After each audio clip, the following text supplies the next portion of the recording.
Good morning, everybody. Welcome to Japa Jolt on the eve of Gaur Purnima. And we'll start this morning with getting centered through the Bhuta Shuddhi and then making a sankalpa to focus on the task at hand. Great to see you all. I'll read this. Please read along with me behind muted mics. I am by nature the eternal servant of Krishna, but by misfortune, due to being inimical towards him, since time immemorial, I have been wandering within the cycle of birth and death in the material world, being burnt by the threefold miseries. Now, as a result of some unimaginable good fortune, by the mercy of my spiritual master, I know that I am an infinitesimal living being completely apart from the gross and subtle body. Now, by the order of my spiritual master, I have obtained the good fortune of serving his lotus feet, as well as the lotus feet of Lord Chaitanya Mahaprabhu and Shri Shri Radha Madan Mohan, Shri Shri Radha Golokananda, Shri Shri Kishore Kishori. Naham Vipro Nacha Narapatir Napi Vaisho Nashudro, Naham Barni Nacha Kripatirno Vanasto Yatirava, Kintu Prodyan Nikila Paramananda Purnamratab Der, Gopi Bharatu Parakamala Yor, Dasanu Dasaha. I'm not a Brahmana, I'm not a Kshatriya, I'm not a Vaishya or a Shudra, nor am I a Brahmachari, a householder, a Vanaprastha, or a sannyasi. I identify myself only as the servant of the servant of the servant of the lotus feet of Lord Sri Krishna, the maintainer of the gopis. He is like an ocean of nectar, and he is the cause of universal transcendental bliss. He is always existing with brilliance.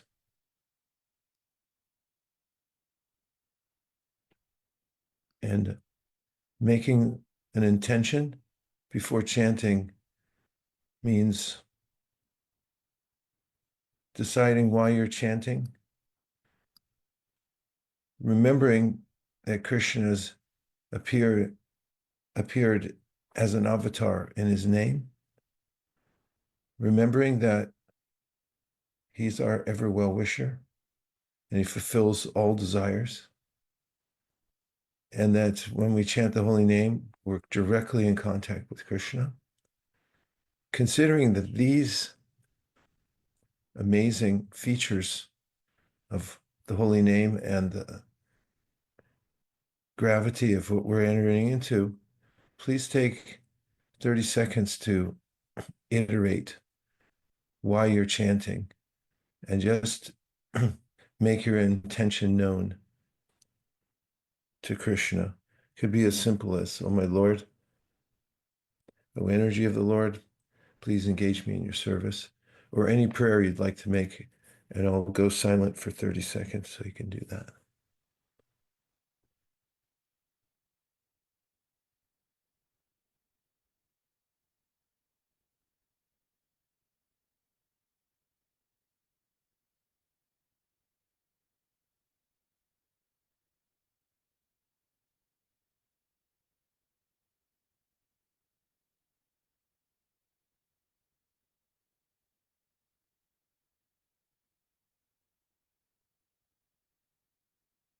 And now we'll start with the pañcarātrika mantra, because our access to Shri Shri Radha and Krishna comes through Shri Chaitanya Mahaprabhu and the pañcarātrika.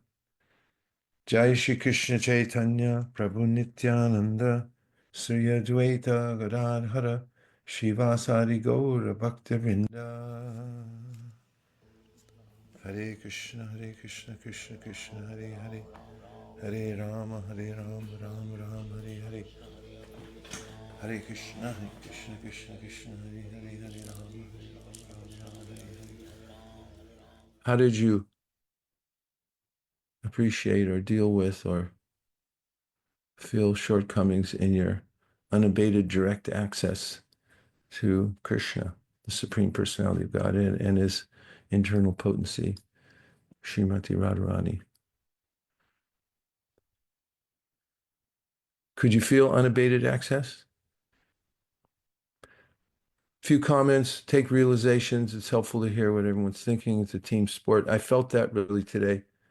And kirtan, when we get together, we can go for hours as we see each other and we're hearing the holy name and harmonizing. And as you get carried away, I also feel in this Japa circle, you feel the intention of everyone showing up.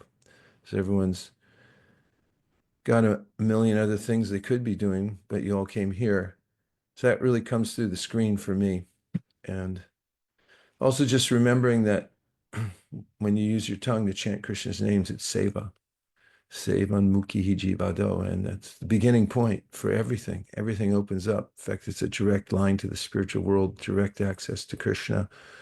And then it's observations about how we react to Krishna appearing before us directly.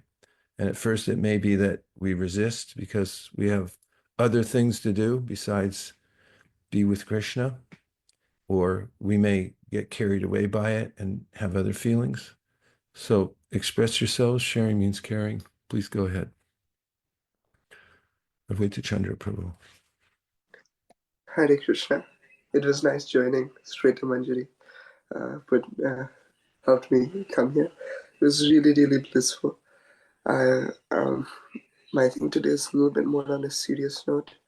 That I just got news that our local Vasi, Dhamvasi, Mother Krishna Priya, she is preparing for her final transition and to Goloka Vrindavan. So I'd request prayers from all of you, specifically you, Maharaj, for her. And while chanting, I was thinking about her. She loved me so, so much, and everybody in the community.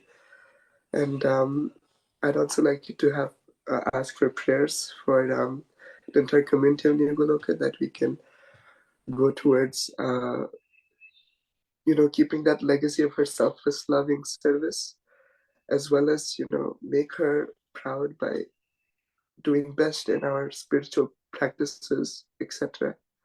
Thank you so much. Thank you very much. Advaita Chandra Prabhu. Dear Shishi Radha Golokananda, if you so desire, please keep Her Grace Krishna Priya Devi at your lotus feet in eternal service.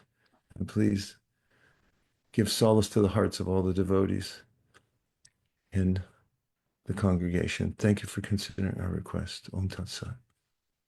Thank you, Maharaj. Hare Krishna. Phone lines are open. Arjun. Hare Krishna, Gurudev. So yesterday I was thinking about how we can be a representative of our Guru, the Vaishnavas, and Lord Krishna. And I was thinking one way to do that is by showing good qualities and getting rid of our unfavorable qualities. And so today I was thinking that chanting is a really good way to start, getting rid of our anarthas and developing those good qualities. And so I was thinking, I was coming back to this phrase that I was thinking of, which is chant to represent. And so that was kind of my ongoing mantra today. Thank you. Yeah, when you're giving it out also, then it grows for you. Renal. Hare Krishna. Hare Krishna. I guess, yeah, some thoughts that were on my mind today was I've been in Maribor for some time, so a couple months now, so I'm gonna head home soon. So obviously there's like so many mixed feelings and everything, and I was just thinking how Japa can be that one constant, and kind of had a prayerful mood of taking shelter of the holy name in this way. So as I transition into like the next chapter, yeah, just finding sort of like shelter and solace in that. I love the mantra. Japa is our constant. Yeah, we may change time zones. We may change association, but if we stay close to the holy name, then we're in the best and safest possible position in the whole universe. Thank you very much. That was beautiful. Bhakti Manya. Hare Krishna, Guru Maharaj. This week I tried a slight change in how I said the mantra because I learned that I wasn't saying it correctly in one part. So last week I heard a question that someone asked you in Youth Jam, and they asked if it's Hare Ram or Hare Rama, and then you told them that there's an extra syllable in the end, which is like Rama. So this week I'd been noticing how I'm saying the mantra, and I noticed that it was just Ram, and I tried to focus my attention on saying that last syllable, and I noticed such a change in my chanting and how I was naturally going slow by being conscious of how to chant Krishna's names, and just sharing a reflection on that. Really important. And one thing that's helped me over time is recording my own voice chanting and then listening to it. As arduous as that can be, a lot of times we don't like to hear our own voices. I know I don't. But when I hear myself chanting, then okay, I could be more deliberate in the way I'm pronouncing it. Madhuri Radhe. Hare Krishna, Guru Maharaj. Hare Krishna. I have more of a question. Today I was feeling really frustrated because even though I was trying to concentrate on the mantra, all I could think about was everything else going on in my life. And it's just so frustrating because why is it so easy for me to think about all of those things that aren't so important? But even when I'm trying to think of Krishna, I'm struggling so much. And so I just wanted to ask for some guidance on that. Well, part of it is the science of understanding the modes of nature. And in Rajas, the mind is trying to fix problems. And part of that is a sense of survival. I have to do this in order to be whole. I have to stave off what I fear. We're in fear mode. That's more touching tamas. And then Rajas mode, I'm going to fix it myself. And it takes a while to come out of that mode. The modes are no joke. They actually are very powerful energy. Daivī guṇa-mayī.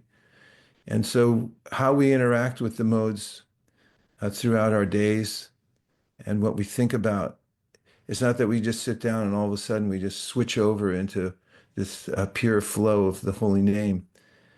It's a product of everything we do from morning till night. That's why the chanting of Hare Krishna goes along with the pañcarātrika system.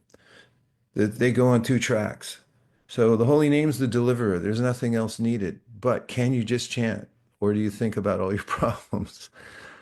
So you're not alone in that. It's the product of the age of Kali. There's so much Rajas and Tamas. And our lifestyles are absorbed in Rajas and Tamas.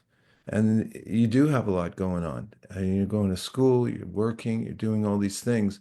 So naturally the mind is in that hyper mode of Rajas. So a little more adjustment in some of the things you do throughout the day, like the way you wake up, the way you keep your mind engaged throughout the day. You just by degrees change from Rajas habits to sāttvic habits. You know, like the screen has become ubiquitous. Everywhere I go, everywhere I look, everyone's got a screen in front of their face. And what's coming out of it? It's, if you analyze it, unless you're really only tuned into one app that's like the Hare Kṛṣṇa app, whatever that might be, and you know, you're reprogramming your mind in Rajas. Then you sit down to chant, and it's going to take you 64 rounds before you start to feel something. A few rounds, you may just be somewhere else. Your mind's still going on the scroll. So then what do? Start to adjust something, like do some deity seva, clean something, sweep something, add that in, another 0.05% of your life, go for another habit, and then start increasing on that side. And you'll see that that goes in parallel lines with your chanting, the lifestyle that we lead. That's why we follow four regular principles, because the four regular principles, the energy that comes from the material world is all subsumed within those four prohibitions. And if you touch those by vision, by hearing, and all those kinds of things, then it just stays there in the mind. And it takes a long time to sweep that garbage out of there. So just by degrees, tiny bit at a time, so you don't feel overwhelmed, transfer your mind to sattva guna. Get into sattva habits. And if you see yourself doing rajas habits, then put a time limit on it. I have this countdown timer I use all the time now for everything. And that helps me keep aware of how precious my time is. I'll have it right here, actually. Exhibit A, the countdown timer. And whenever I need to transfer myself away from something rajas into a higher mode, and the mind says, no, no, I won't survive. How will I? You have to feed me, feed the rajas in me. You just say, okay, listen, for the next 10 minutes, I'm going to be totally absorbed in something transcendental. And then you go, okay, just 10 minutes, that's all. And next thing you know, you've transferred your mind to a higher mode. So bhakti yoga is a fight for our lives. We're in an ocean here, and we really have to learn how to get out of this ocean and prepare ourselves to leave. And it doesn't matter if you're a kid or you're middle-aged or you're senior, at any time, the very harsh reality that we're being tossed by the modes of nature can come to us. So by degrees, transfer yourself to sattva. Have periods during the day when you go into the practice.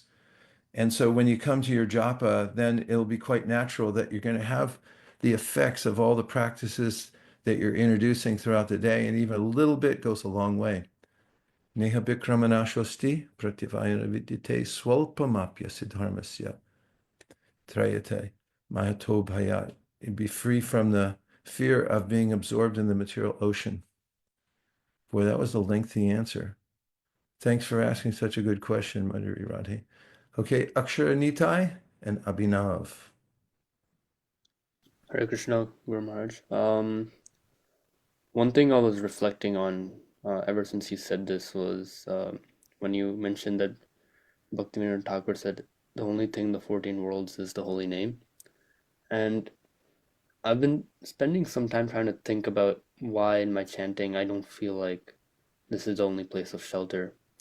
And sometimes when my mind wakes up from its journey through the different modes, it'll be like, oh wait, I have to focus and chant. And then so I'll try for a few mantras, and it doesn't stick because, as you said, and I think was pointed out right before, was that we have so many different things that are ingrained in our mind from our habits throughout the day that they affect our japa, because our mind is just so used to jumping from one thing to the other, especially in this age of low attention rate. And so one thing I tried to do specifically was figure out what would it take for me to really be able to say that, okay, this is the only thing I want in my life.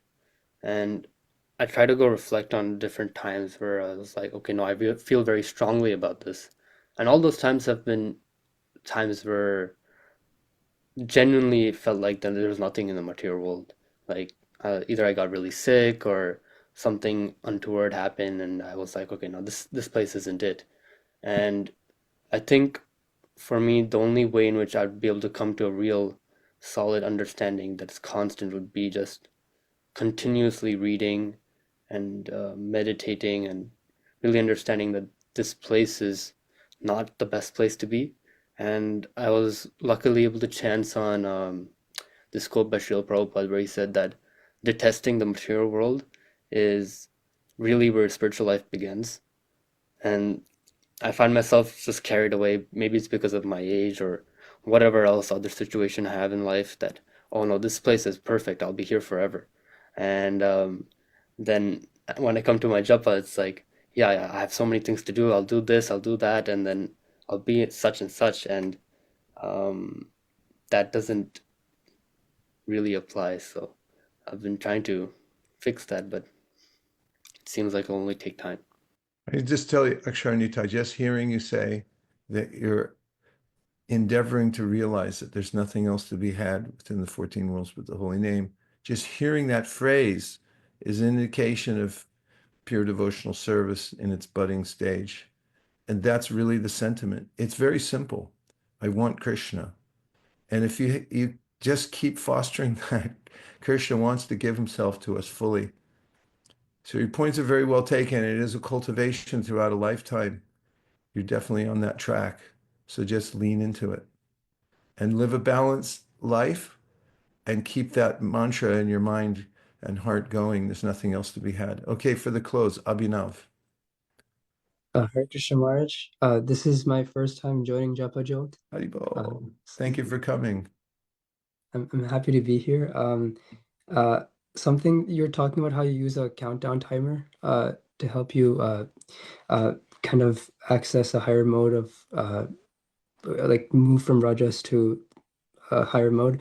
Something that I like to do is I like to use a timer too while chanting, but a stopwatch. I like to just keep track of how long I'm taking for each round. I always remember you saying that what gets measured gets improved. So to gauge my concentration, I use a stopwatch to help me. I just wanted to share that. Thank you very much. And if we really think about it, using countdown timers and all these things is a little bit in the mode of rajas.